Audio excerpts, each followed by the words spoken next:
And the teams kept the mission going, kept working the problem as my teams tried to come up with the answers. Go ahead, Flight. I want you to get some guys figuring out minimum power in the LEM to sustain life. Fortunately, the lunar module was attached to us, and when that occurred, with oxygen almost gone in the command module, we transferred the command to the lunar module and tried to use it somehow, some way, as a lifeboat to get home. Let's solve the problem, but let's not make it any worse by guessing. I got a lot of recognition for the work that we did, but the real heroes of Apollo 13 were the people in the back rooms and over in the engineering facilities who came up with the answers we needed. We never talked among ourselves about not making it back home. It was like playing a game of solitaire. As long as we had a card and we could put it someplace, the game kept going. And every crisis that we came up to, we found a solution. As we rounded the moon, and my two companions looked at the place where we were supposed to land, and they were very much disappointed. I said, we're on our way home.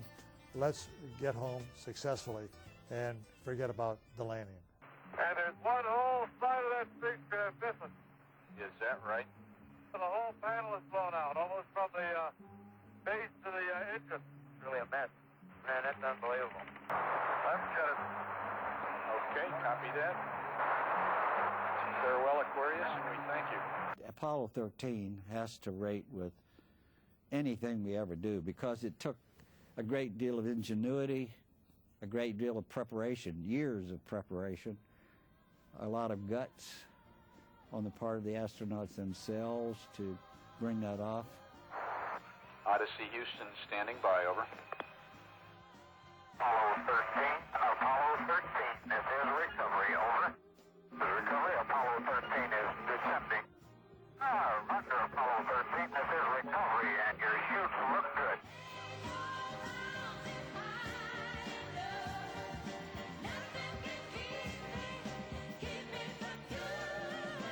And so you have to say that Apollo 13 was a fantastic moment in the history of manned spaceflight. I will tell you that we had one of the most bodacious splashdown parties that I can remember when those guys got back.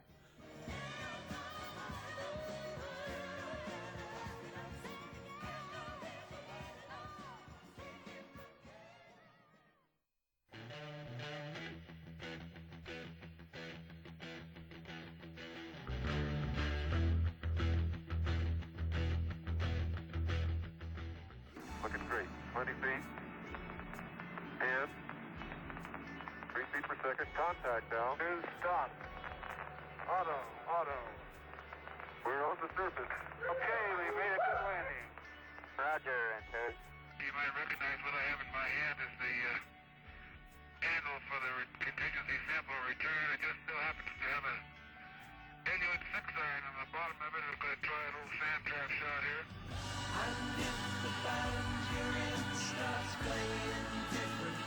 Miles and miles and miles.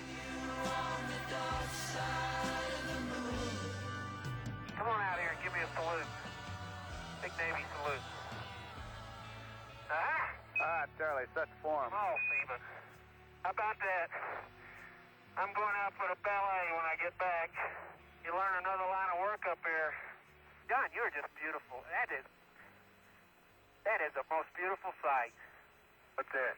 You're standing there on the rim of that crater. Doggone, I've never heard John described as beautiful. No? Well, he's not real. Well, actually he is on this thing, I'll tell you. He's a big rooster tail out of all 4 wheels, and as he turns, he skids, the back end breaks loose just like on snow. Hot Rod Lincoln.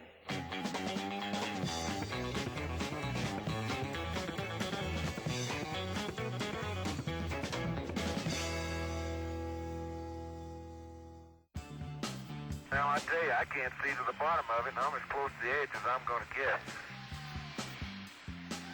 All the different steps and all the different pieces of hardware, and all of it had to work. And it's just inconceivable that we could do something like that. The motivation was, well, it ain't going to be my part that screws up, I want to get it right.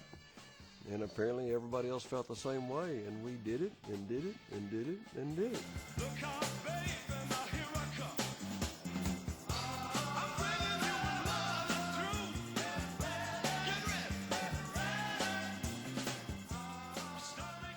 ready. Apollo 17 was probably one of the more interesting missions because we had a real geologist there, and they landed in a wonderfully interesting place. The Valley of Torres Littrow was picked as a landing site for a couple different reasons. Number one, it was in an area of the moon we had never even come close to, and it was a valley some 20 miles long and 5 miles across, which was literally surrounded by mountains higher than the Grand Canyon is deep. Yeah, 1.2 kilometers is a long way from the LEM. Look at the Challenger down there. Make you get a feel for how big this valley really is. I'd rather not. Holy smoly! Why are we on a slope? No, dadgummit. Hey, Gene, would you go over and help twinkle toes, please, Gene? Really? We stopped, obviously, at a lot of different planned places, and we did everything from drilling core samples to setting up experiments to drilling trenches and so forth. There is orange soil. Well, don't move it till I see it. And I thought, okay, this scientist has been on the moon too long. He's been breathing too much oxygen. There's not going to be any orange soil. Hey, it is! I can see it from here. It's orange. We not only did a lot of work on the moon, but we had a good time.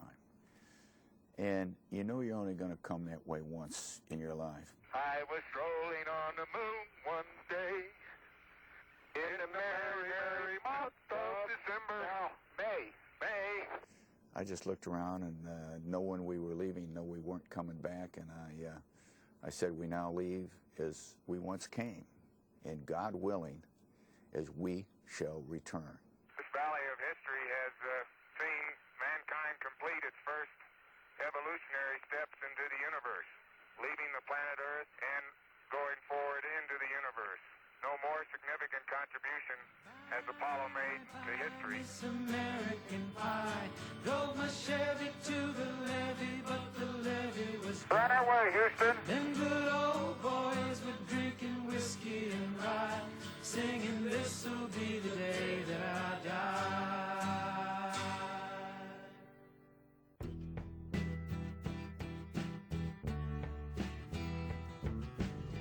When you look back on that now and see how long it's been since we've flown to the moon, you realize not only how difficult it was, but how unique it was, how marvelous it was.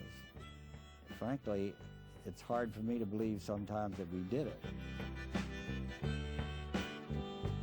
The political achievement, not to mention engineering achievement, of putting humans on the moon and bringing them safely back to Earth, and then proving it wasn't a fluke by doing it 6 times in all. That was fantastic. We take for granted today that technology has come from Apollo. We live in a different world today because of Apollo.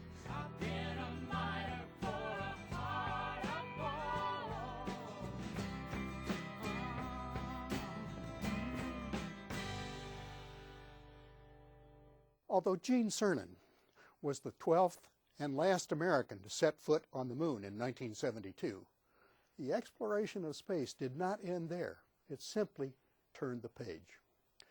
In the decade of the 70s, NASA's unmanned explorers set out on journeys that would cross millions of miles and show us worlds that, until now, had only existed as tiny points of light in the night sky.